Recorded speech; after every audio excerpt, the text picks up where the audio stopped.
Balls are back. Yeah, they had us the first half, I'm not gonna lie. Oh, could be Wayne! I think I got my swagger back. Oh! I love it, baby! Them orange britches. Something about them orange britches. Tennessee wins! By Tennessee, Jawan Jennings. Jennings makes the catch. Ball hit high in the air into right field. Going back to Sayre. And Tennessee can say hello, win column. A grand slam in the bottom of the ninth. You can't draw it up any better. We just won a basketball game, and we're very happy right now. I made up my mind. I don't expect to ever look back. I'm going to stay at the University of Tennessee.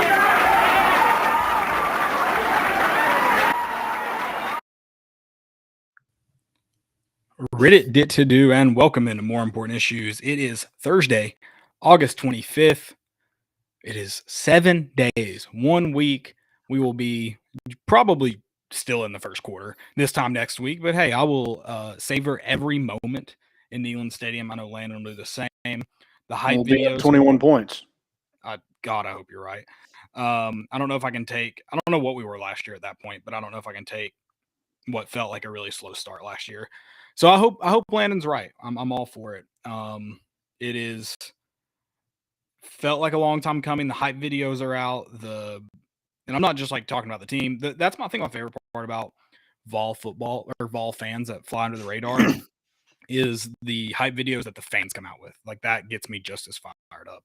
I've seen some great ones this week, so I'm ready to be in Section L. Hey, if you're you can make the walkover if you want, but if you're in the south end zone, come on over to Section L 46. You'll probably see me. I'm thinking of going with the cream University of Traditions hat. Is it too early to do that? I thought you were about to say baseball jersey. I'm like, oh, man. I'm not ready to cross over baseball and football yet. I'm not ready for that. They keep them separate. Exactly. So, but if you're in Section L, come say, hey, Landon's in ZZ 11. ZZ 11. Yep. So he's easy to spot too. Yeah, I'll be naked. So already, first game of the season, Thursday night. Landon will be naked. I like it. Yeah, that and LSU game. That's how you know we're in. And if we beat Florida, right? Yeah, or Alabama, Alabama. Those are the 4 games I've already marked that I'm probably going to be naked at. You can't get naked for Alabama because you'll be smoking a cigar, and that's just asking for trouble. Worth it.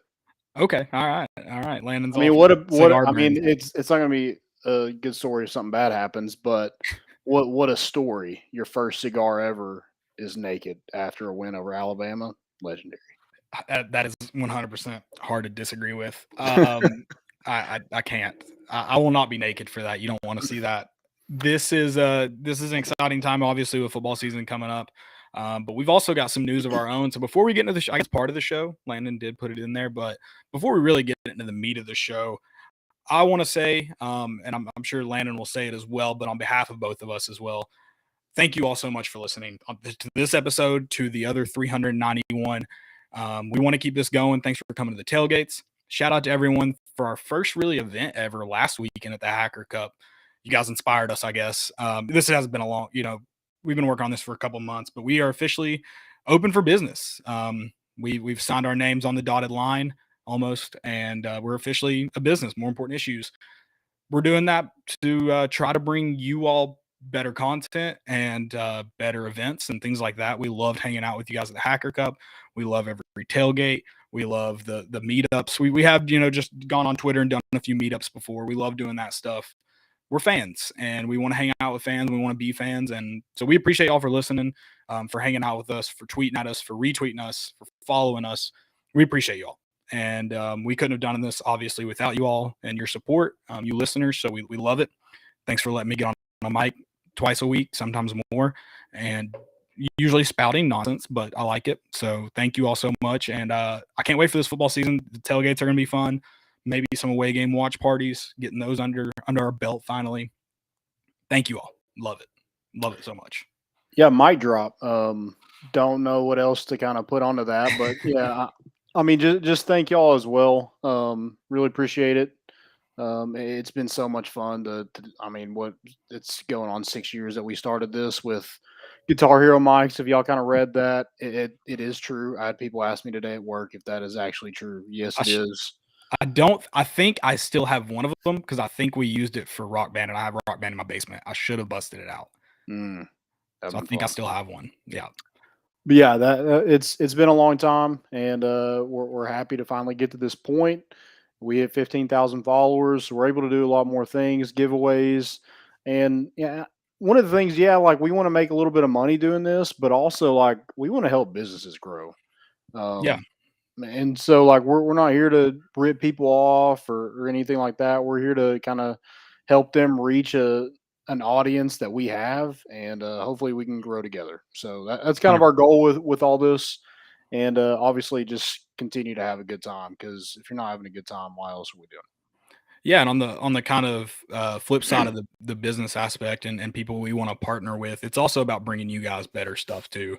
We want to go to more events like the Hacker Cup. We want to put on events like the Hacker Cup. We want to do the away game watch parties. We want stuff to be fun for you all too. And the tailgates before baseball games, like we want to do that kind of stuff.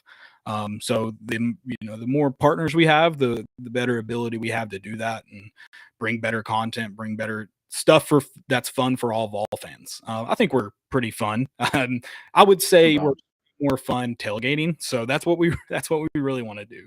Yeah, And, if you want to sponsor the show or the tailgate, let us know.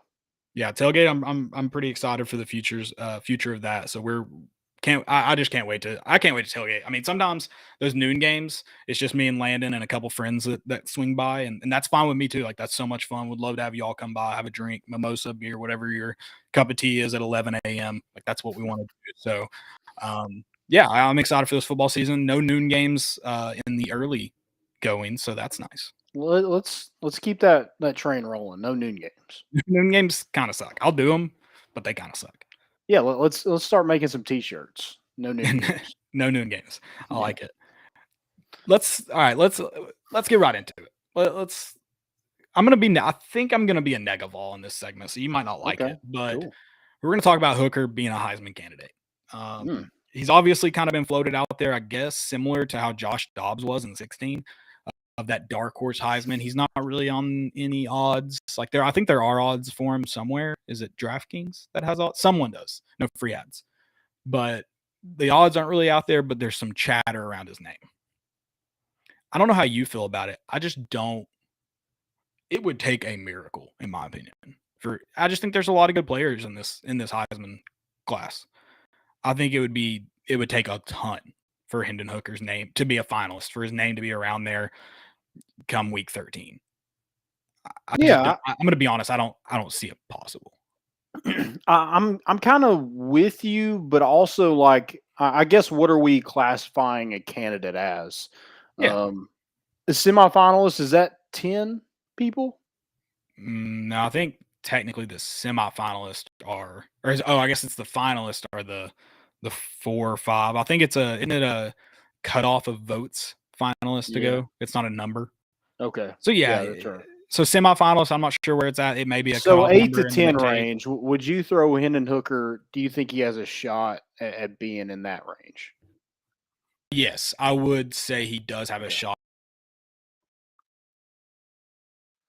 I think Kayla's mic cut out a little bit because I think he's working on the.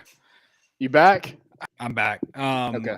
It's thankfully not my mic, but worst thing is it's my internet. Yeah, I would say he has a shot at being a semifinalist if we're right about the cutoff. Just because I think it's really kind of a race between like 3 and probably really 2 guys as it stands today. Mm-hmm. Yeah, I agree with that, and also like if you're sitting here 7, 5, 8, and 4, no, he's not going to be anywhere close up that list. But if you're sitting there 10 and 2, maybe 9 and 3. I think absolutely he's got a shot at being there. He's the engine that's going to keep this team rolling, and he's going to need some help to do it.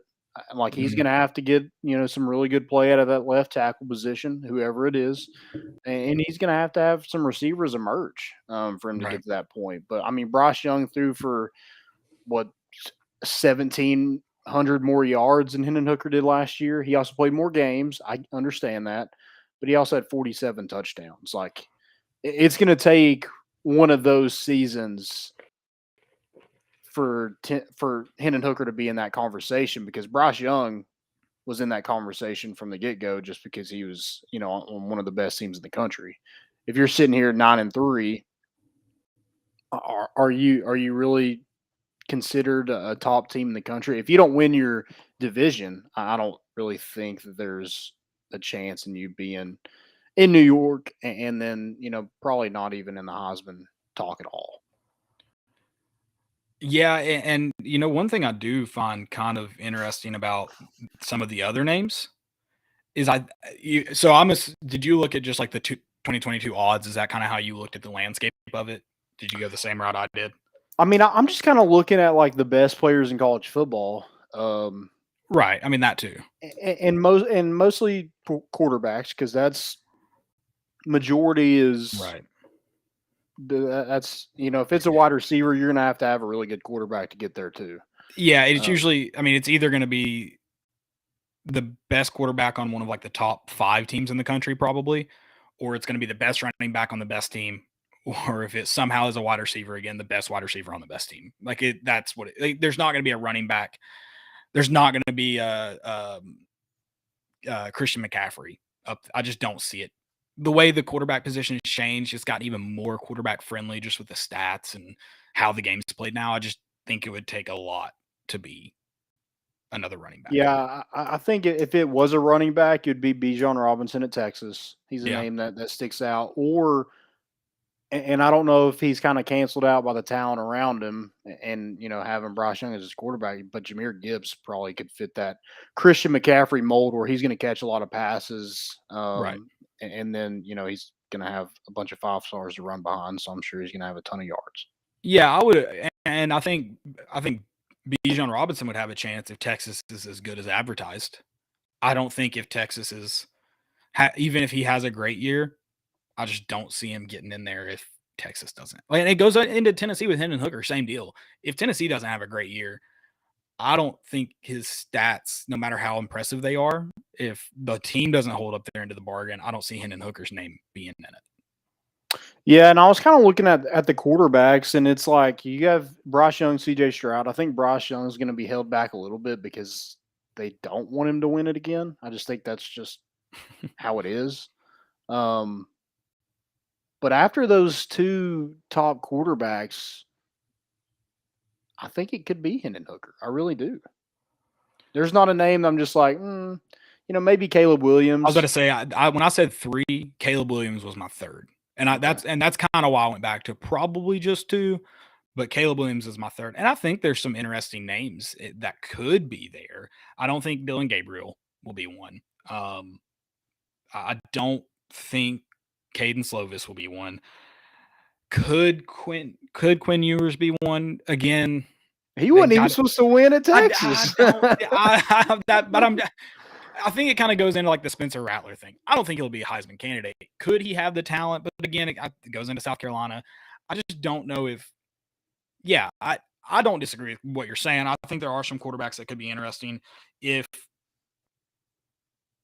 Could DJ, however you say his last name, from Clemson, be a Heisman candidate? I see it possible with Dabo's history with quarterbacks. If he does find, if he fixes whatever got into him and Clemson last year. I think his name could easily be there when we were just talking about talent. Yeah, I mean, but here's what I'm saying after those 2. I think Hendon Hooker has as good of a shot as any of those. Yeah, I'm shocked guys like Tyler Van Dyke, Spencer Rattler, Caden Slovis, Jackson Dart. I'm shocked Anthony Richardson that they have odds and Hendon Hooker doesn't. Right. That shocks me. Yes. Based off just what last we know. season. Just based off what we know. Yeah. Yeah, I agree with that. I'm sure I've left off some other JT Daniels. Like, come on. Stetson Bennett, man. He got the new haircut. He's ready to go. He doesn't have odds on the 3,000 or less, I should say. If Stetson Bennett wins you've got to get a Georgia tattoo. Oh my God. I don't know what I'll do. You've got to get a Georgia Heisman tattoo. I'll get the same haircut that he has. You've got to get Stetson Bennett doing the Heisman tattooed on you. Oh my God. That'd be so tacky. I would hate that. Guys, Landon did the Heisman pose with a with Baker Mayfield's. First off, they have a Heisman a Heisman statue for Baker, not even his trophy. Yeah, so that's Heisman Park. Wait, so do they have one for everyone, or was his name just on there? Everybody who wins that Heisman, yeah, they have a statue. That's I think cool. they have a spot for Kyler Murray. I think they're building that next. Okay, that's kind of cool. Yeah, Sam Bradford was there. There were some other guys that were way past my time, but yeah, that's pretty cool. It is pretty cool. I like that he chose Baker too. I wish we could do that. Well, I gotta pull for him, man. I want him to do well. I'm not a huge Baker fan, but I'm open. He's on your team. He's on your team. I'm open to it. Yeah, listen, it would be very interesting if Hendon Hooker and Tennessee start off 4-0 to see where his name's at in those early talks. It would be very interesting. 100%, yeah. And if you have a good showing against Auburn and Alabama, or Georgia and Alabama, I think that, last year, Cedric Tillman and Hendon Hooker blew it up against those two guys, those two teams. If you're able to do that on national stage, I think absolutely you could be in the conversation. Now, are you in New York? I highly doubt it. I think that if what we're going off right now, Stroud, Will Anderson. I don't know how Will Anderson wasn't in New York last year with Caleb's back. I don't know how Will Anderson wasn't in New York last year with having like 40-something tackles for loss. And I know Aiden Hutchinson had a good year, but he wasn't even the best player at his position. Yeah, I don't disagree with that. I'm also buying into the Aiden Hutchinson Hard Knocks hype. I'm doing it. You're setting yourself up, man. It happens every time. I know. I'm watching it and I'm like, man, some of these guys look great. And then I do like Rodrigo. I like Dan Campbell. Yeah. It stinks that we're gonna watch Pimpleton get cut because I love watching him. See, I'm on episode 2. I haven't got to Pimpleton yet. He hadn't gotten like they haven't gotten cut yet, obviously. But every time it starts, like Rodrigo's probably gonna get cut. Every time it sets him up. I can't remember. You think Rodrigo gets cut? Just the way they set these guys up for you to love them. They always end up getting cut. I don't know the Detroit roster situation. I don't know the needs. I just know that every time we watch this. Here's the thing. I looked up their linebackers to see who's in front of them. So you got a better idea then. I couldn't repeat a name that I read. Numbers wise though, does he have a good shot of just being needed on the roster? I would think so. I mean, Jalen Reeves-Maybin was, love the guy to death. He was way undersized and he played a ton. No, for sure. I think Jared Davis isn't there anymore, so I don't really know who their linebackers are, but I definitely think Rodrigo has a shot. Okay.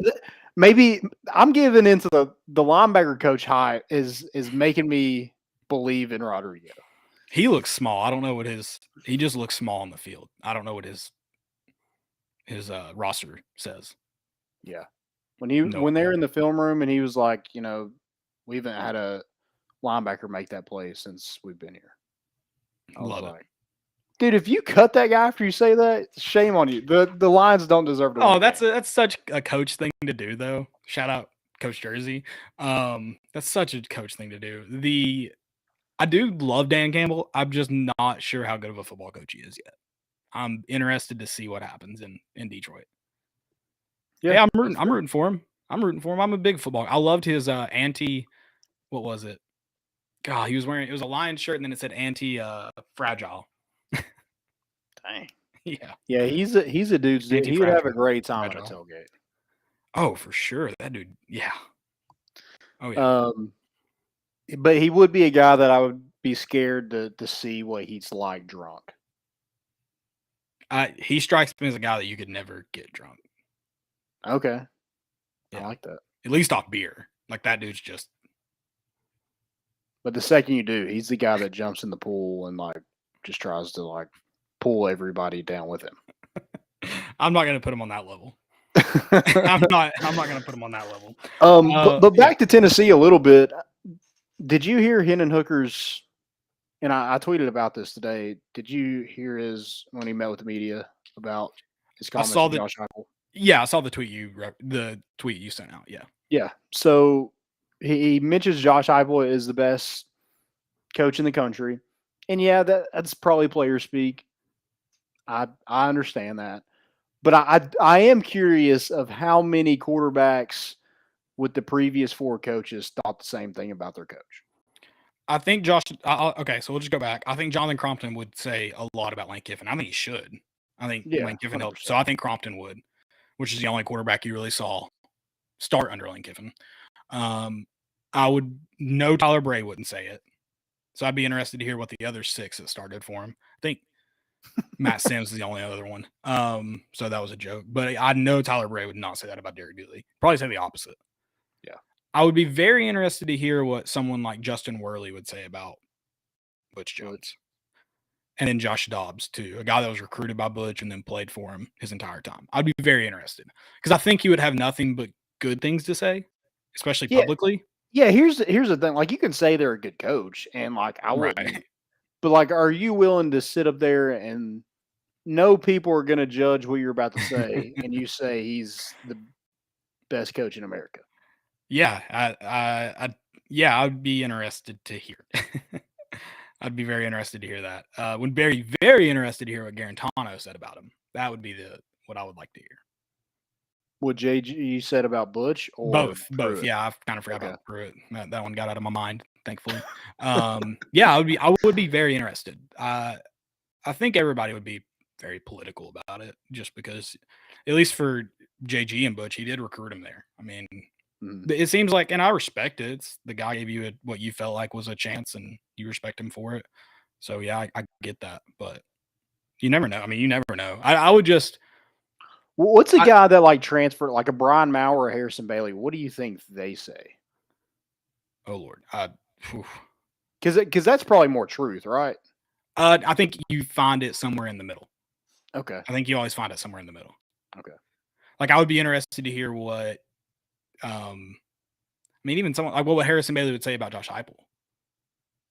Yeah. I think again, there's truth somewhere in the middle there.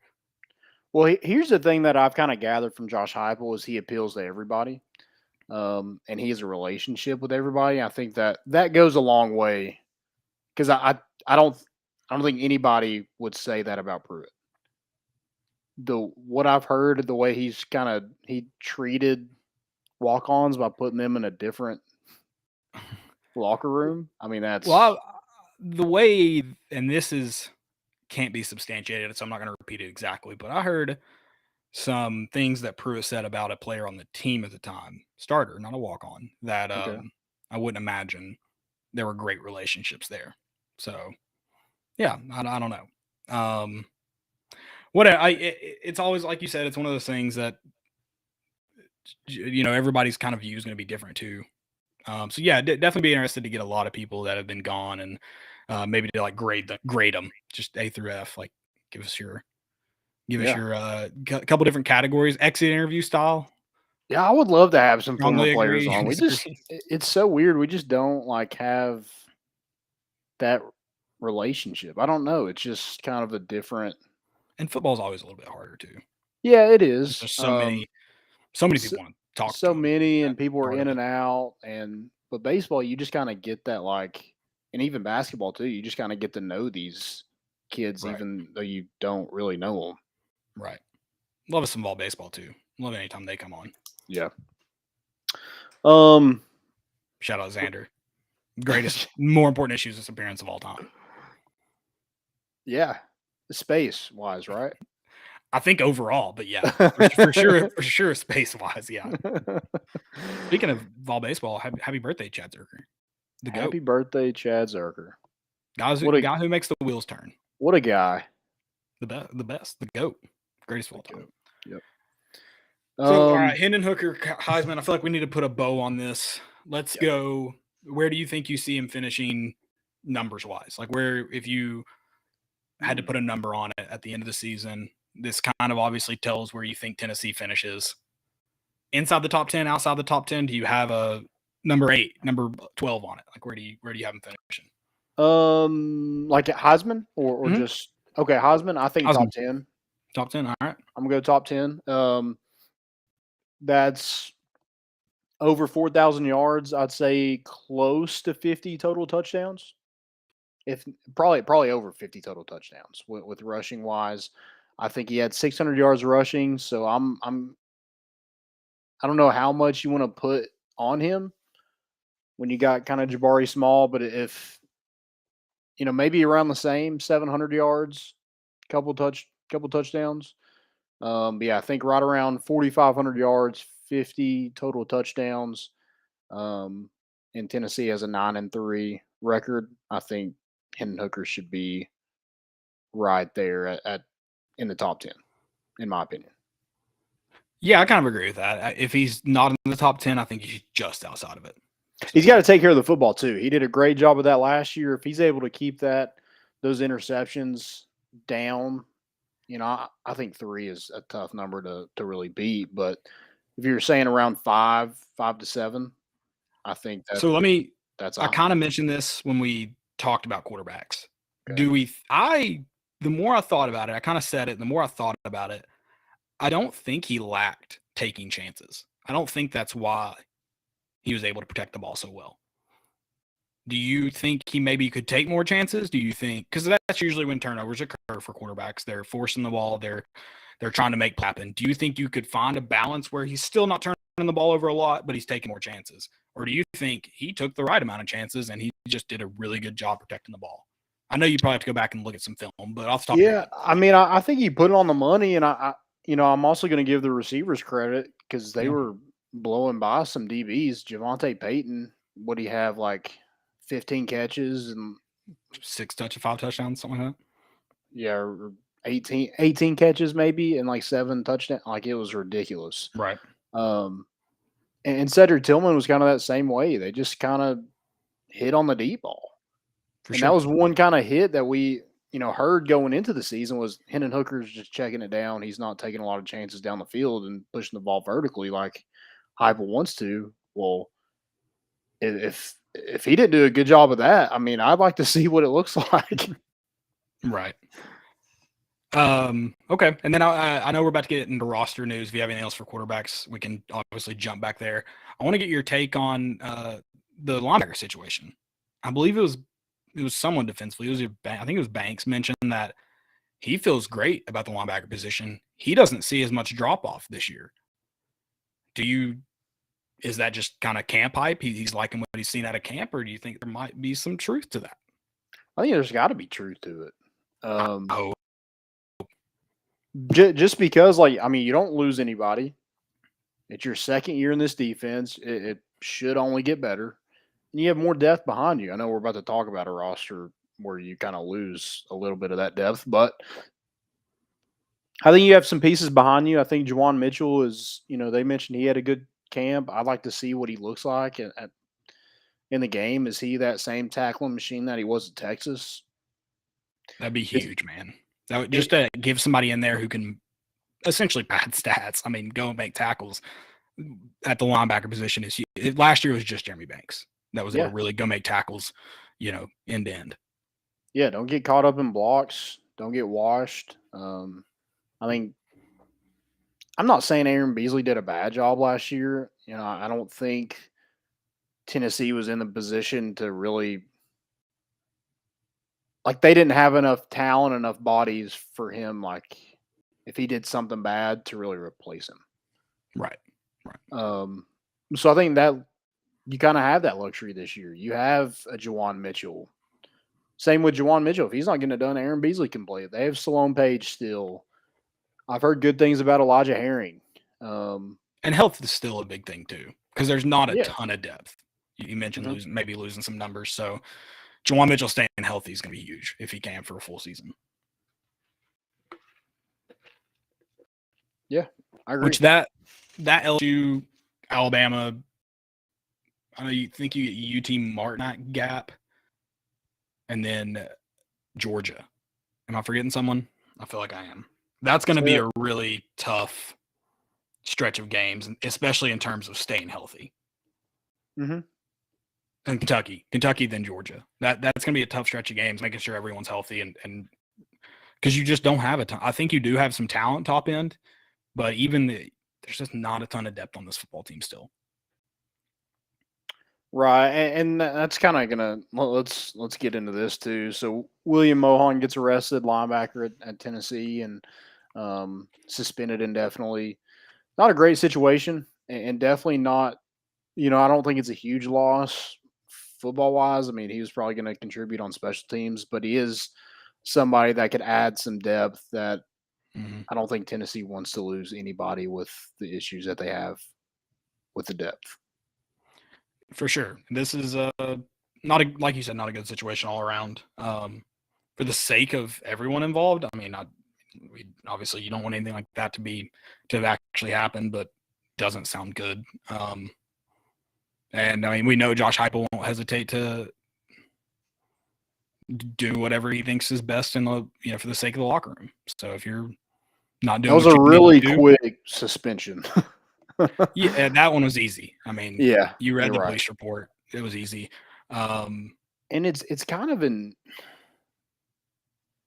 it's just like what I read about it, and I'm not going to sit here and say like, oh, he's definitely guilty. But from what I read, there's a lot of details in that report that I'm like, I mean, how is this not true? Right. And, everyone gets their day in court or whatever. But, yeah, I mean, like I said, that doesn't seem good. So, yeah. So, I mean, if I'm looking at it right now, I don't expect William Mohon to be back, the transfer from Michigan. But I don't think he's going to be a big contributor. I've heard a lot more about Juwan Mitchell and Elijah Herring that I don't think he was going to be a factor at linebacker, really. Just some, like we said, added depth. But it seems like he already got passed by a freshman from what we've heard. So, right. We did get a question here. Joey, what's up, man? LSU, Bama, or Georgia, which do we beat this year? I like that you asked which because I think there's only one you can beat this year, and it's LSU. I think LSU is still going to have a ton of talent. The good news is they do have questions at quarterback, the most important position on the field. They obviously will probably – here's the thing. By Tennessee, they'll either have it figured out or they won't, and I don't know if there's middle ground. So maybe that's kind of the silver lining in that. I think it's LSU. I just don't – Bama, I don't see happening. I think Bama – yeah. I think it's Bama versus the world this year in terms of who wins the college football playoff. Georgia, I'm not willing to completely put Georgia off the table just because they lost so much, but I don't ever think it'll be a game this year that Tennessee's going to feel good about. Even if you're playing really good football going into it, it's still going to take your very, very best. And one of Georgia's worst days.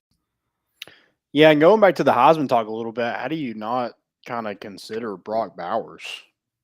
Oh my gosh, that would be insane. I mean, he's a freak, but like, yeah, I know it's going to be hard for a tight end, but the way they use him, I mean, there's no receiver on Georgia that I'm just like, oh my God, I don't want to face him. But they got like three tight ends that I'm like, ugh. I hate how excited I would be if a tight end won it because it would be a Georgia tight end, or if he was on the stage, I would be so excited. I mean, that's just a football guy's dream. For a guy that's his, he's there to block too. Like that's part of that's half his job. Brock Bowers, stage. Well, hey, that's half the job. If you if you can't block, it doesn't matter how good you can catch. You ain't gonna be on the field as a tight end. Yeah. So yeah, I'd be rooting pretty dang hard. It would be almost as good as a fullback being on stage. Almost as good. There we go. I like that. Yeah. Yeah. I think you got to go LSU. Yeah, it's LSU. I just don't. I mean, I know there's some talent still on that roster, but this is the year. I'm not scared of Jaden Daniels. I'd rather face a Jaden Daniels from a Pac-12 school than Georgia's defense. With their Trayvon Walker and Jalen Carter, Nolan Smith. That's a tough task, especially when you have a new left tackle that you're breaking in. Joey also said, is Georgia going to claim a rebuilding year if we beat them after they lost all of their defense? I think Oregon – do you know what the spread is off the top of your head for that Oregon-Georgia game? I think it's 17. I think I would take Oregon to cover, and I think I would also take the over on how many times Kirby Smart mentions a rebuilding year in that post-game presser. I don't think Oregon wins, But I think Oregon makes it a pretty good game. And Georgia may run away with it at the end, just kind of out-depth them kind of deal. But I think it's a pretty good game. Yeah, I mean, if they won it like 27-7, like I feel like that's you played them well enough. That depends where the 27-7 happened, but yeah. Yeah, that's true. Was it a 20-point deficit at the half? I kind of want to lean Georgia to cover just because I just don't think they move the football. I think it'll be hard for and I think Stetson Bennett, I make fun of him a lot just because I don't think he's that great of a quarterback, but he is efficient enough. That he's not gonna hurt you. Yeah, no, I think it'll be more about. I think the Oregon offense will be. I mean, we assume Bo Nix is going to be the starter, right? Oh, so Bo pulls another one out of the hat. I mean, if we're calling covering, pulling one out of the hat, yeah, sure. I mean, I'm talking about winning it. I don't think they win. Win. Okay, but I mean, Bo Nix is a guy. He's played Georgia 3 times now. But I'm going to go on like anytime we lose a game, I'm saying it's rebuilding. That's my new cover up. What about after Georgia State? We're just rebuilding. Yeah. Ton of seniors. They had a ton of seniors. Those were the worst 2 weeks of my life for sure. Yeah, it was rough. That was bad. But we all piled into that BYU game like we're back. We're fine. That's probably the saddest. I was probably more sad about the BYU than I was about Georgia State, just because Georgia State almost wouldn't have, that year it was very close to just not it being one of those chalk it up to just a bad football game. And if you beat BYU and go to better. Yeah, then that's what I'm saying. If you go beat BYU, that could be a very even more different year. Yeah. 100%. So BYU is very sad. BYU is very sad. Yeah, let's not talk about it. Also, I don't like that there's some people in my mentions. Speaking of there were so many BYU fans there at that game. There's been so many Alabama and Florida fans lately. And I'm not saying don't get the highest price for your ticket. I'm saying get the highest price for your ticket if the person's wearing orange. And one guy was like, no, that game, the outcome of that game doesn't matter to you. Don't you make as much money. And I'm okay. That's fine. You're right. In the grand scheme of things, it doesn't matter, but you just became a scalper. You're no longer a fan. You're a scalper. Yeah. Don't do that. I'll give away I've had before Alabama fans DM me. I had one girl a couple years ago, girl I knew from high school, posted on Instagram, selling Alabama tickets. She DM'd me. She said, are you still selling these? I said, are you going to be wearing Alabama gear? I didn't know if she was an Alabama or Tennessee fan. She grew up in the Knoxville area. She said, I'm coming up from school. All right, I'm not selling them to you. Just the nature of the business. She went to Alabama? Yeah. Oh, okay. I said, no, I'm not doing it. Won't do it. I'm coming here with that crimson. Yeah, I'm sorry. I just think it's, especially, I think more so if you're a season ticket holder too. I think it changes a little bit if you're just buying single games and then, you can't go or something. But if you're a season ticket holder, you kind of have a responsibility, in my opinion. Yeah, those seats should be orange on TV. And I know what you're going to say. The university doesn't care. It's like, but you get mad. You'd get mad if the university said, "Oh, we haven't been selling all the tickets, so we're going to open up more to the away. We're going to give more to Alabama allotment." You would be outraged. 100%. The people tweet at me saying that's stupid. No, you'd be outraged. Yeah, I would be outraged. And also, the outcome definitely affects my life. Have you seen me after a loss? I'm miserable. Yeah, for sure. And I actually, for one of our more important issues, we'll kind of get into some of those. College football home field advantage, the college football stadiums, the home stadiums, that's the best part about college football. Do you know how funny it is to me to watch any Vanderbilt game and it be covered in the other team's color? It's hilarious. We get laughed at enough. Let's not make that Nealon's case. That's a good point. Yeah. Yeah. Whatever. It's obviously arbitrary and stupid. There's going to be people that sell them, and my opinion doesn't matter to them, and that's fine, but that's how I feel. Yeah, if you're selling them online, I guess you don't really have a say who buys it. Don't sell them online. No. There's enough ways to not sell them online now. Yeah, don't sell through. Although my advice, if you're buying them, unless you know the person, buy them online. Buy them through, because like I've seen so many people getting just shafted by fake accounts, and I know. Oh yeah, I tried to get a G10 pass, and they wanted me to send it without, through friends and family. I'm like, well, if it's fake, I don't get that money back through PayPal. Yeah. And I sent it regular, and they're like, oh my God, why didn't you send it through blah, blah, blah? And I'm like, because I'm not a moron. And then they're like, send it through friends and family. I'll send it back. They sent it back. And I was just like, no, you're a scammer. No, They wanted me to send it to a different email after that. Yeah, stupid. Morons. Be careful on Facebook. I'll say that. Yeah, especially Facebook. I mean, really any website, but especially Facebook. Yeah. Okay, let's anything else for roster news before I move on from there? No, that's all I got. I mean, All right. this Mohan thing it's not a big deal. For everybody involved, I hate that happened. You just mean from a roster standpoint. But yeah, football wise, it's not a big issue.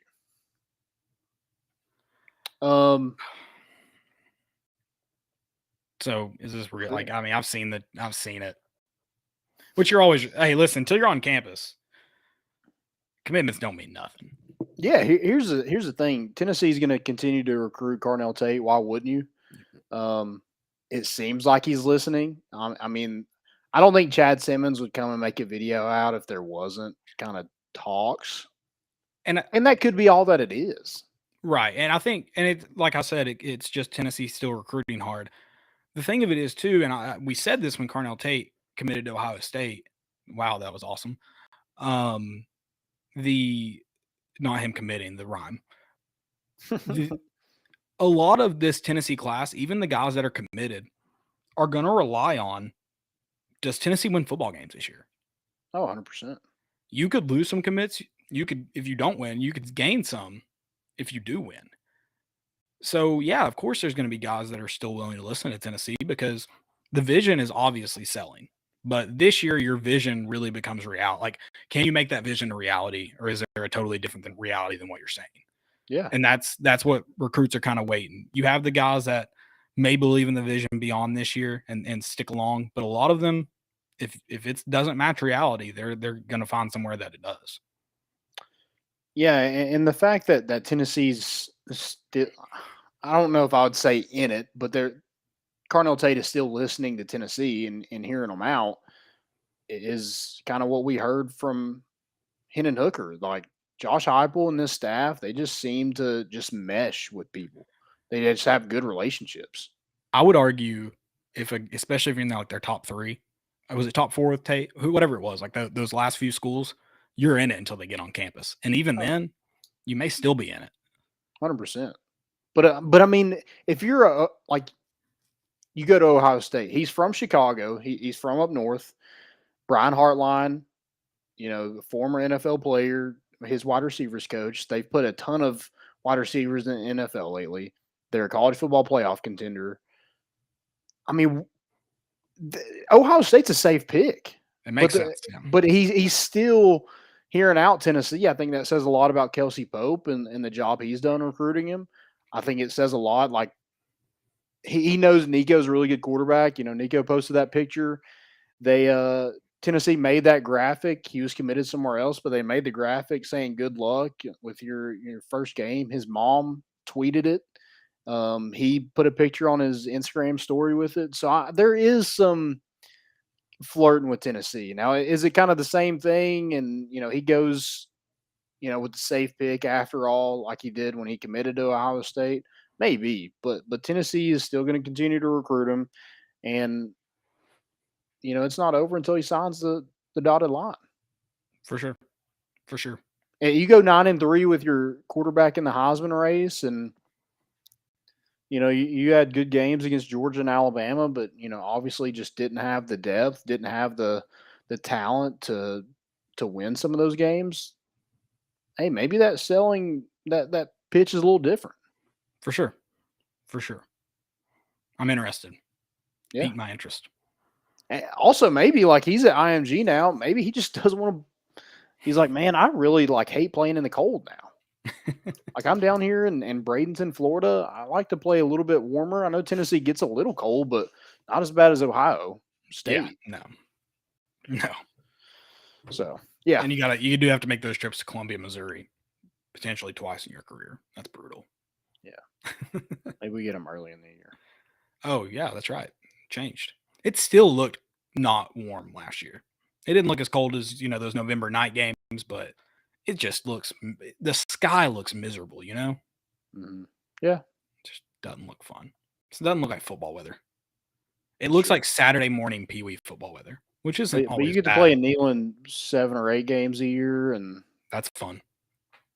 That beats going to the big house twice in your career. So, oh man, you're not gonna like my more important issues and more important issues. All right, well, I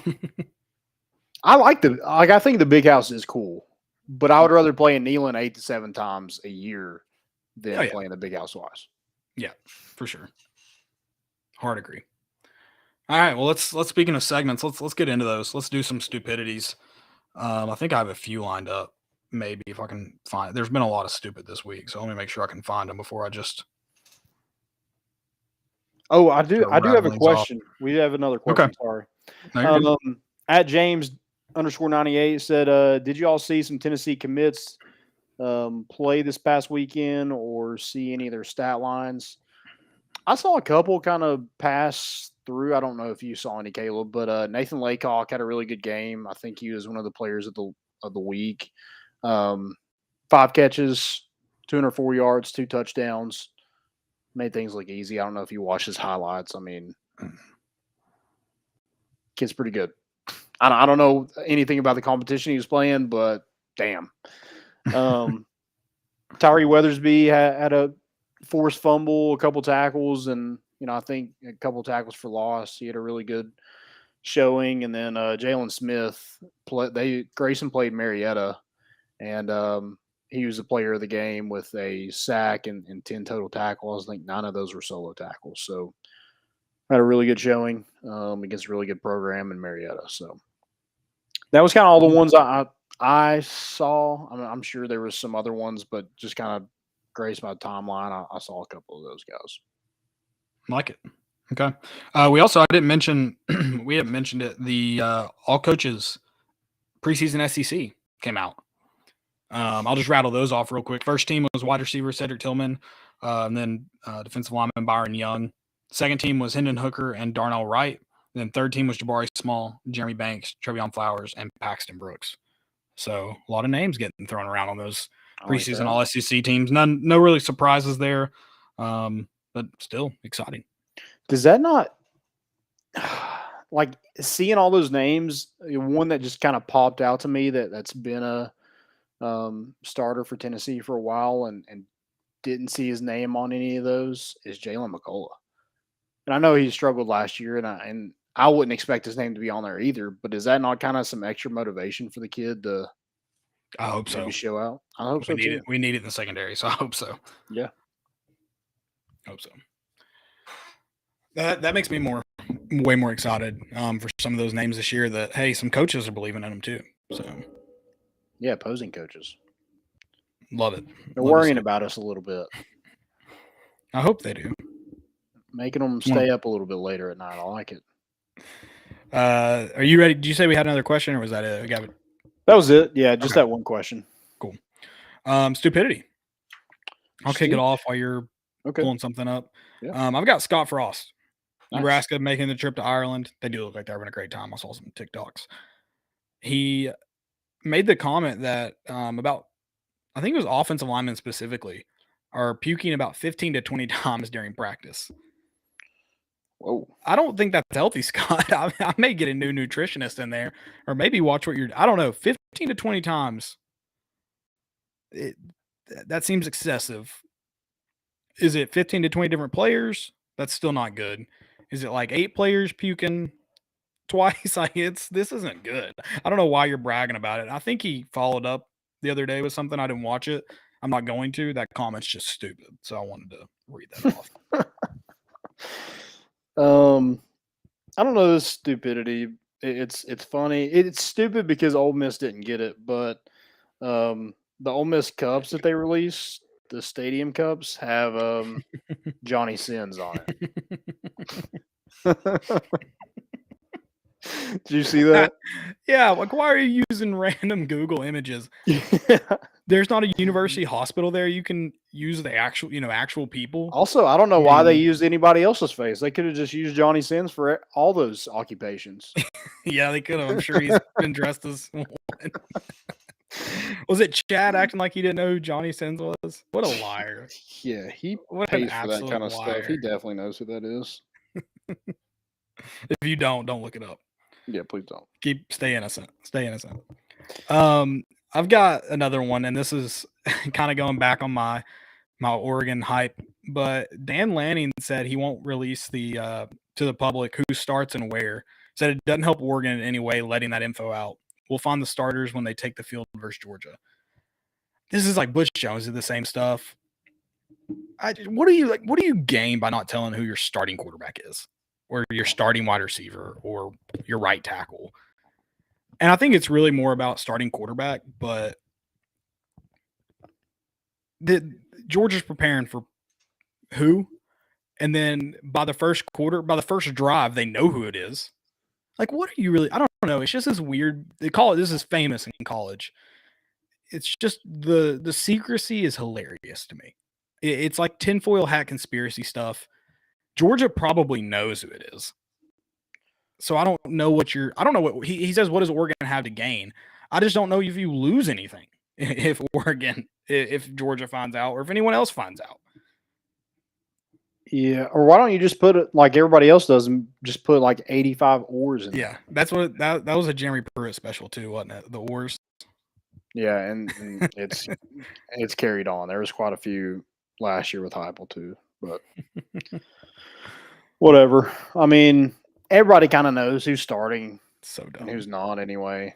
It is my favorite. Like I kind of forgot about the actual or category, but my favorite tradition in college football is the coaches just being all secretive about stuff like the starting lineup. Yeah, the only oars you should see is like maybe on the returners on special teams, or it's I just use an oar, left tackle, or whoever's behind Brew McCoy if he's not eligible. Right. And I think even like this year, Tennessee would be hilarious if they put or, because you know the absurdity of it. I mean, I even understand like QB competition years, like last year, if you have an or there, because don't they release it like usually like exactly a week out? You usually get the first. So it's like, all right, maybe you don't have one named until Tuesday of that week. All right, I get that or. But by Thursday, you should have a starter. Like, come on. Yeah. Come on. Any more? That's it for me for stupidity. I got two more. I have the Florida Gators and all of their coaches. Did you see this? I mean, that account that put more in there every time they got to 10 likes, and it was eventually the whole whole swamp. It was awesome. That's awesome. I also saw something today. It was like, oh, it's nice that Florida included all officers. That one was good. So here's my question. It was everyone, right? Like it was managers, athletic trainers, because every team in the country has that, right? They just don't take pictures with them. In fairness, Billy Napier in his acceptance speech or whatever, his opening press conference intro, yeah. He said he was bringing an army. So the man didn't lie. Maybe they are all not support staff. Maybe it's all legitimate coaches. Maybe they should do they have any recruiters in there somewhere? I don't know. Is that where all the fired Tennessee coaches went? Yeah. They're just a bunch of analysts. Jeremy's still in Cherokee. I don't think they have a college football team over there. He's just analyzing, Caleb. I have one more, and it's the UConn football program. And on hey, they're half of the greatest rivalry in all of sports. The civil conflict will never be undefeated. Well, it's about will never to be defeated. I tell you what's on their locker room wall. Can you read this? War Daddy? Is that what that says? War Daddies. Oh God, don't do that. Ugh, I just threw up a little bit in my mouth. War Daddies. Yep. Don't know why, but yeah. War That's Daddies. disgusting. Print the shirts. Do we get them in Yukon colors? Oh yeah, for sure. Do we have to send some to Shabazz Napier? Get his cut? You just got to pay for his snacks. Was that Shabazz? Was that not Shabazz? Or was that Kimba? I think it was Shabazz. I think Kimbo just won the natty and bounced. That step back. It might have been Shabazz. It was Shabazz. Okay. Also have one more. I forgot this one. I'll do it real quick. So Tony Elliott said he's mapped out Virginia's 12-month plan that includes when we go to Pasadena to play in the national championship.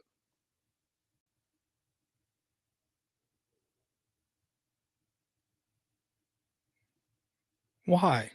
Why do we see these things? Who was it that said, Clark Lee? Just an absurd statement to make. Yeah. I don't get it.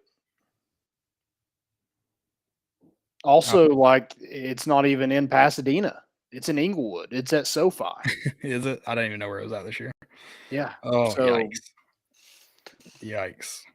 So they think they're going to play in the Rose Bowl? Maybe. Hey, then he didn't say natty, I guess, to be fair. Didn't say the words national championship, did he? Well, it's impossible for them to play in the Rose Bowl anyway. Not technically, right? Oh, is there a way? I think, can't the Rose Bowl, if the Pac-12 or the Big Ten champion make it, can't they make it to the college football playoff? It goes Can't to the they? ACC. Well, no, I don't think it goes to the ACC. I think they can pick their team, right? Isn't that how that works? I'm not sure. It's just always kind of, to me, it's always been Pac-12 and Big Ten. So Yeah, I think it usually goes like default to. I think it usually goes to the runner-up. Let me just look that up. I thought, right? Because he did say Pasadena to play in the national championship. He did say that. So they might, if they make it to the national championship, they might miss it. Yikes! I would hate for him to miss that call of the shot. Also, do you think he's still at Clemson? Like Virginia? Yeah, it's an absurd take. Yeah. Wow. That's all I got. Let's get into more important issues and more important issues. All right, so my first one. I love this segment. It's one of my I do too. First one in classic college football fashion. So I don't know if you saw the tweet. It was hilarious. Someone tweeted out. Alabama fans, of course, got an uproar about it. You know, it was funny. If Nick Saban beats Texas, he will have been undefeated he'd be 4-0 in the last 15 years in away games, not in the SEC. Because that's how many, they play the preseason bowls, whatever they're called, the preseason kickoff games. They never play. I mean, it's not just Alabama either. And it's not just the SEC. Yeah. Everyone plays. They don't travel anymore. It's never home and home. It's always neutral site games. And I think they're terrible for college football. I hate them. I despise them. I think you should want to go to some of these great stadiums. Alabama should be playing in the Big House. They should be playing in the Horseshoe. They should be playing in the Coliseum. Like that, like they should be there. They should be in Norman and Austin. That's where they should be. Tennessee the same. And I know Tennessee's done Norman. They're supposed to go again next year. They've got Nebraska way too down the line. They went for a neutral site instead of BYU. And I don't necessarily hate not playing the BYU game. And I think it was BYU also. But you should want to travel to Provo. Those are stadiums that college football teams is down the line too. Washington's, 20 years from now, they've already got it scheduled. But yeah, I think you should be wanting to play these home and home games. They're what makes the college stadiums are what make college. I don't want to see a game in Jerry World or in the Mercedes-Benz Dome or whatever the heck the New Orleans one is now. It's not Mercedes-Benz anymore. But, whatever they are, like that, I hate them. I don't think they're fun. And sure, for bowl, you already have bowl games. So I just hate the preseason neutral site games, or not preseason, but early season neutral site games. So my question to you is, Tennessee's next home and home, Who do you want to play? Where do you want to go? So assuming, I guess, you travel first. And I think my first one, Nebraska will be cool. I want to go to that game. I think the first one I would really want to see, I would love to see Tennessee and Notre Dame get reignited. Okay. I would love to go up there. That'd be cool. I think UCLA would be cool again. Mm-hmm. I'm trying to think of somewhere like not out west. Maybe Miami or Clemson. Yeah, I think Clemson would be at least Let's a do little bit more. Florida State. Let's Yeah, get that. like those are great stadiums. That would be great home and home matchups. Yeah, phenomenal. Yes, like playing Florida State and Atlanta is just stupid. Or Georgia Tech, like Tennessee and Georgia Tech playing home and home would have been phenomenal. But instead, they go and play in Atlanta at the Mercedes-Benz Dome. Yeah, like Bobby Dodd would be a fantastic host site, and you play it. It's so stupid, so dumb. Well, here's the thing. Like, I mean, I'd like to see Texas, but that's going to happen here soon. Like, we're going to get to go to Austin. Like, Right. Austin's going to come here. I don't know how often, but Right. hopefully they make it to where you're at least playing in one of those stadiums. Yeah, the SEC Every really 4 needs years. to look at scheduling. Yeah. And there's a way to do it, and they need to figure it out. Yep. So, what's my second one's Michigan. So I'm going up north for both of mine. I'd love to see Tennessee play in the Big House, and I would love to see Michigan play in Neyland. Okay. Yeah, I'd probably go. I think UCLA would be really cool. I just saw Norman I've never been there before, but it Right. is a beautiful campus that I'd love to watch a game there when we actually finally do play them. Because I doubt you're going to go up there next year, but when we do, I'd like to go back. I'd also like to see Boulder. I'd love to see Tennessee play Colorado. That's a beautiful stadium. You've been to Denver. Did you get to go up to Boulder and check it out? I didn't get to go to Boulder. Beautiful. And there's a lot of Vol fans. I mean, there's a lot of Vol fans everywhere, but there's a lot of Vol fans up in the Denver and Boulder area. Be a fantastic, fantastic away game. I think you had quite a bit for that basketball game. I think Tennessee fans traveled well out there. I would like to see the Syracuse game. It's not a home and home. It's I think that'd be like playing the Dome. I think that's cool. Yeah, they played there in '98. It'd be a great home and home. I don't think it'd be as prominent as the ones we named, but it would be a good one to have. And I think that's more about it is finding like the fun places. Like if you played Iowa State, like those would be really cool. Those would be fantastic home and homes. I think even like a home and home with like North Carolina, which you had there for a minute, like that would be a great one to do. And that's a good like recruiting battle as well. Right. West Virginia would be another one I would like to see. That should have been a home and home instead of a Virginia neutral site. Tech. Yeah. Virginia, these close by ACC schools, I'd love to go. Yeah. I think that's another thing. That's an easy trip too. I think that's another thing NCAA really needs to take a look at, especially with its Power 5 schools, is forcing these types of games. And my worry would be if they did, they would allow. I think you get away from neutral sites altogether in preseason. You have I think that's one of the things that have taken away from bowls a little bit. I don't think that's the whole equation, but having these kickoffs, I think are, dumb. So I would kind of like to do, how there's the SEC Big 10 or SEC Big 12 challenge. Mm-hmm. I'd like to do something like that. Yeah, that would be really fun. Cool.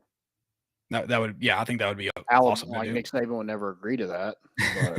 But, it would be cool. Like Tennessee probably wouldn't get Michigan or Ohio State, but they would get maybe a Michigan State. That'd be a cool one. Yeah, if you did you'd have to probably do Big 10 right now. Yeah, Michigan State would be a great one to reignite. I think that's one of Alabama's 3 wins in the last 15 years. So I think is Michigan State. Yeah. I'm not on. Do you have Twitter pulled up? I don't know if we've gotten any. If you are in here, where would you want to see Tennessee travel? We'll read those off as we kind of roll through our next more important issues. I'm going to stick on the football theme a little bit. Royal Rumble. SEC head coaches. Who's winning in a Royal Rumble? SEC head coaches? Yeah. I don't think you'll like this one, but he just has that look about him that he would black out psychopath. I think it's Billy Napier. Okay. Yeah, I can see that. I can see Kirby probably. I think it's Billy or Kirby. I think those are the two. I think Stoops could be up there too. He wears too much khaki for me to believe in him. Too much khaki. I see Billy Napier showing up in like black jeans and Stoops and khaki. I think Beamer's got the youth to help him. Yeah, Beamer could be up there probably. Think Beamer's up there. I think Clark Lee could probably hold his own because he's bald. I think that's he's leg a pretty up. big dude too. Yeah, I think that's a leg up. Pretty intense. Um, He would think he's going to win too. I think I have in a WWE battle. style. I think Lane Kiffin stays in it for a while because they want to keep the personality around. I think he makes his way towards the finals. So it's staged. Yeah. Oh, it's WWE. Yeah. I mean, you know, the strongest wins, but you got to keep the personalities around. Who's the first person out? Jimbo. I think Nick takes a cheap one to Jimbo. Okay, you don't think it's Drinkwitz? No, I think Drinkowitz is too smart. I think he's able to stay in it a little bit longer. I think more dip, dive, dodge. And I think dodge. In fact, I think Drinkowitz is he'll go to Jimbo first because he knows Nick helps Drinkowitz because he knows he's gonna take a cheap shot on him and get him out of there early. Okay. Yeah. I think that's the equation. I don't think Mike Leach is in there very long either. Mike Leach strikes me seems maybe like as the the guy- personality. His personality might keep him around a little bit longer. Guy that he just jumps the ropes just because. Like he just. I think he's coming off the top rope on somebody. He may come out due to injury. I think that's his first move. There's like no one in particular. He just gets up there to land on someone. And he doesn't land on anybody, just straight mat. Yeah. But no, I think my final is Billy Napier. I think Billy Napier. What about Sark? Are we throwing Texas and Oklahoma in here?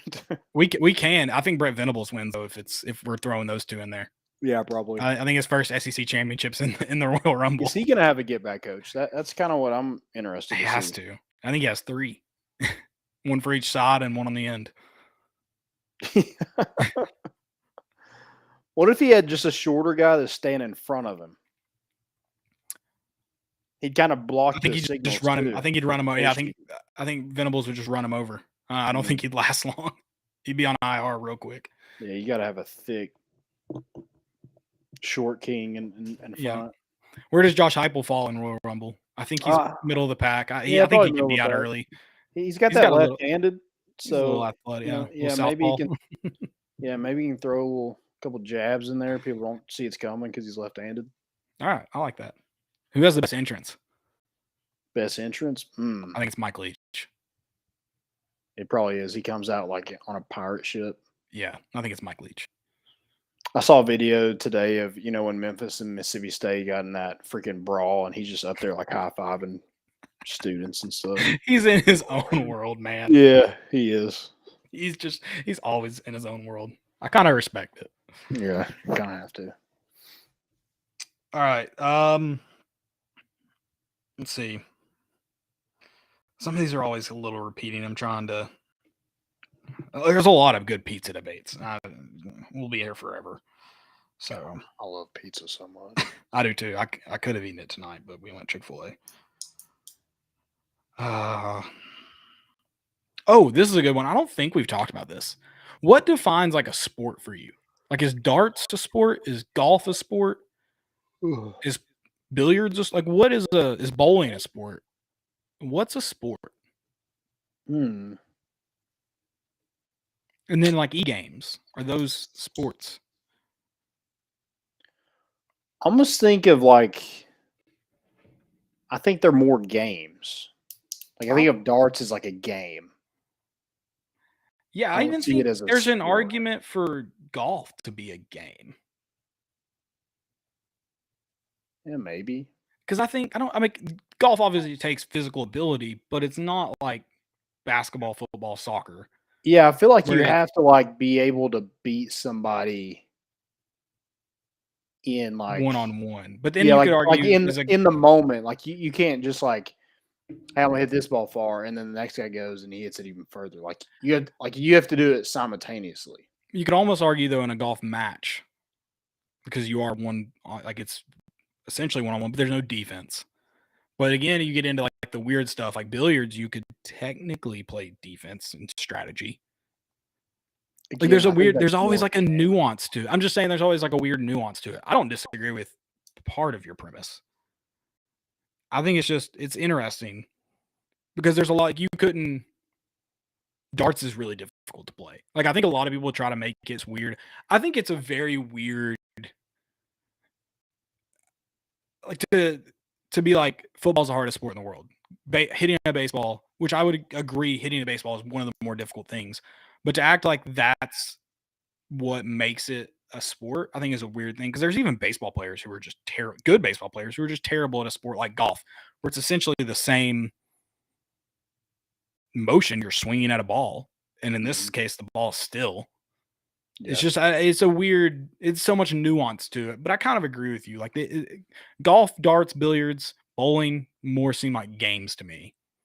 That doesn't take away, in my opinion, doesn't take away the difficulty of them. Yeah, I think they're still like difficult. Yeah, but it's more of like a, I guess, hobby than a competition. No, I'd still call it a competition. Again, that's why I think it's nuanced. But like, okay, cornhole is a good example. You can play defense in cornhole. Dude, cornhole is like those people that can just sink one. Like I feel like I'm pretty good at cornhole, but like those people on TV, like they don't miss that, and then they can surround a hole to where the other person can't get it in there. Like it's impressive. But I would again call that more of a game. Doesn't take away from the difficulty. Like I am impressed with the people who do it well, but and I think it's very difficult. It's just very, I don't know. I was thinking about that in terms of like how difficult a sport is, because you always hear it. This is talking soccer. Like what athlete could you put on the U.S. men's soccer team and they would, be good? Well, the answer, in my opinion, zero. Obviously, they train from a young age. Could a sport be something that, like, if you're playing it with other people just for like shits and giggles, it's called like backyard football, backyard baseball, backyard even soccer. Like my adult league soccer, I would barely call a sport. Yeah.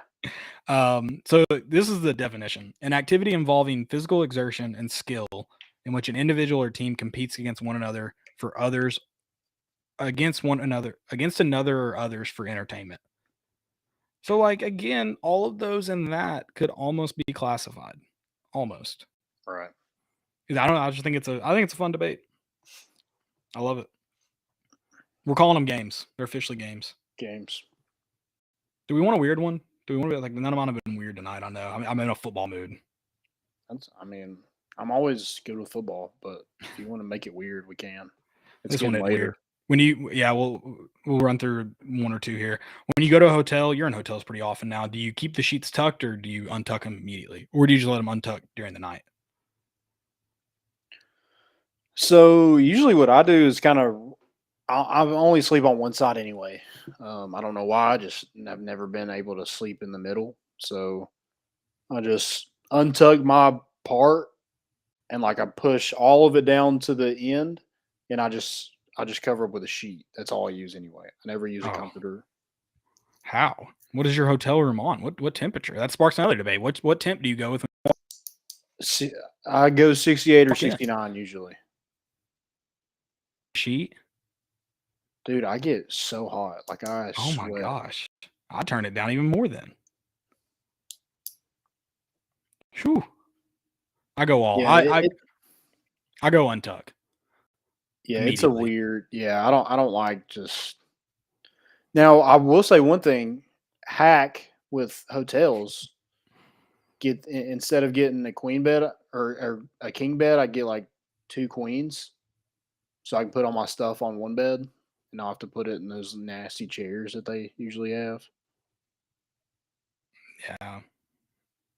I like spread my suitcase on like a bed rather than putting it in a chair. Here's the thing I've read recently, and I'm usually, especially I'm in a room where we're not using one bed, I do that as well. But I've read that just in case it has bed bugs, don't ever put your suitcase on a bed. Damn it, Caleb. But you always get the suitcase things. That's what I started using now. The suitcase what? Like, the things, the little fold out things. like their 4 suitcases. Oh, okay. Because I'm not an unpacked person at a hotel. I don't care how long I'm staying there. I hate using the drawers. Yeah, that's weird. No, that's weird. Yeah. If you use drawers at hotels, you're weird. Which I'm rarely at a hotel for more than like 2 nights, anyways. But yeah. I was at a hotel in Oklahoma City, and literally I walked in, and there's this like bucket of snacks, and I'm like, oh, sick. And then like there's a little bitty note in there, and it's like, snacks $6 a piece, and I was like, dang, that's an expensive. That's an expensive like, bar. damn. Shoot. And it was like $3 for anything in the fridge, and it was just like water and like Coke cans. Good Lord. Yeah. I've Actually, actually what if I just like needed one just right then? I'd have to like go and replace it. Yeah, that would suck. I think the last time I stayed in a hotel was in San Francisco. I think that was the last time. I got 2 coffees, like just like the Starbucks ones from the gas station, and left them both in the hotel. Dang. Yeah, it sucked. Those are expensive too. So that was brutal. I have one I asked. This isn't weird. I'm gonna stay off the weird one real quick. I asked Emily this the other night because we were watching Bohemian Rhapsody, the movie about Queen. If you could go back to any concert, any time period, anywhere in the world, where would you go? Like, what would your concert be? Wait, say that again. Any concert, any time in history, anywhere, where would you go?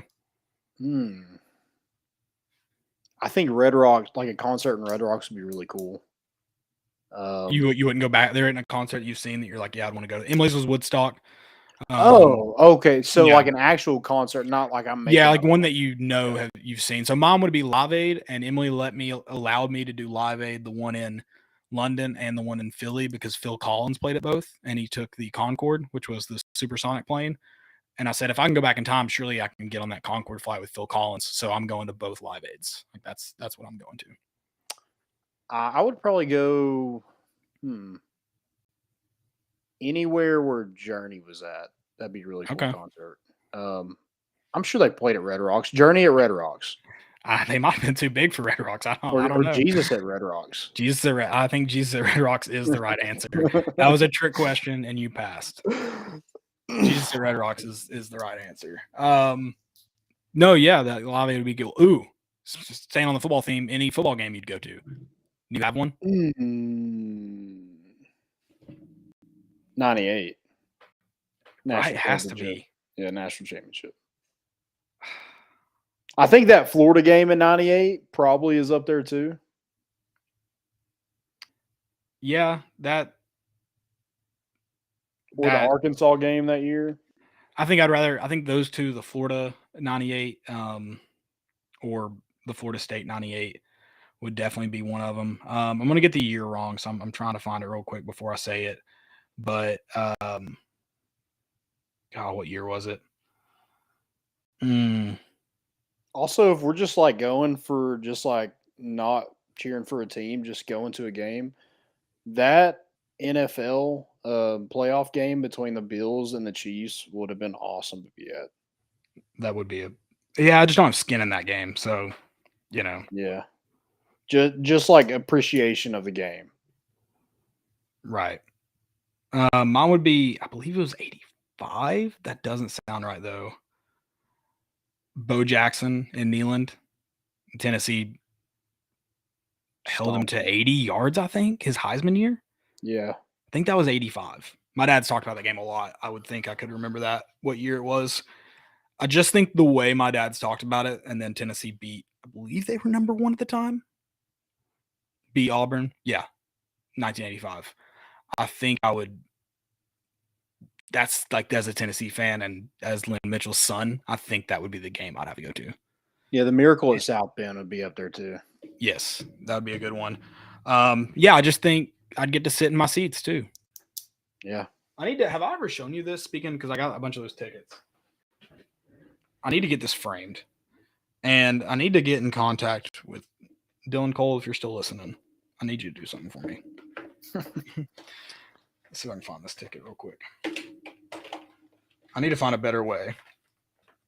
This was, I believe they called it, opening night, Saturday, August 31st.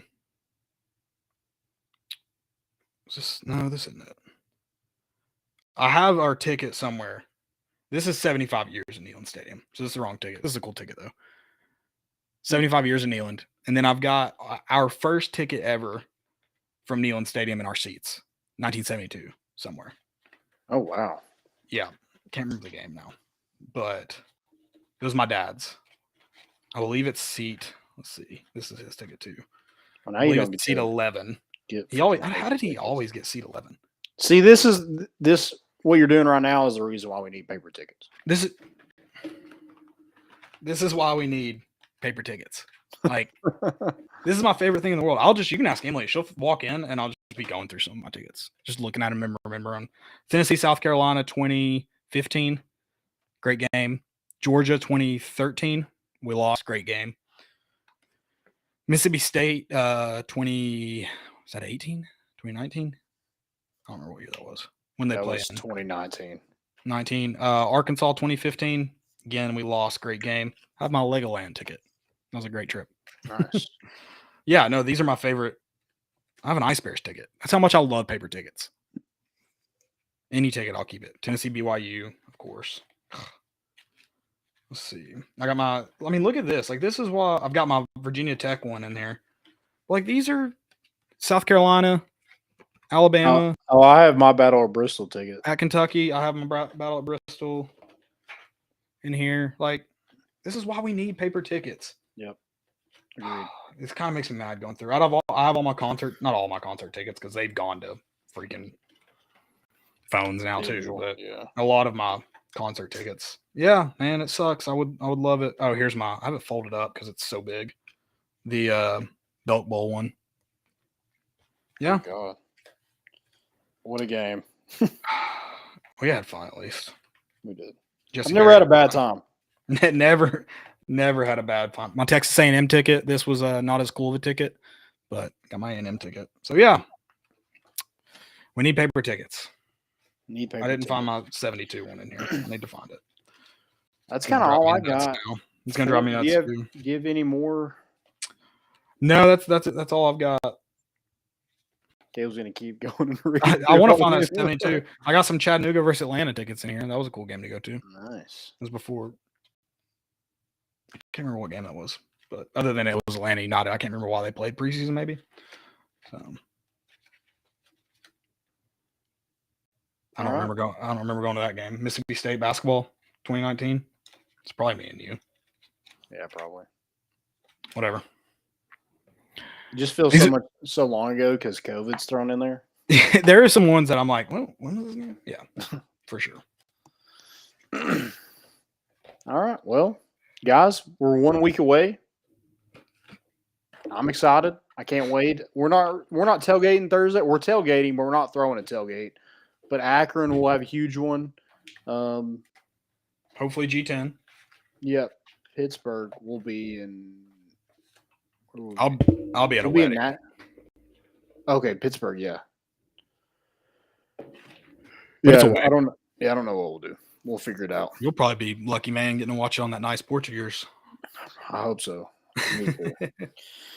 Well, guys, that's all we got. Thanks for listening. Again, got some big news. Some big things happening. If you're interested in sponsorships and things like that, hit us up.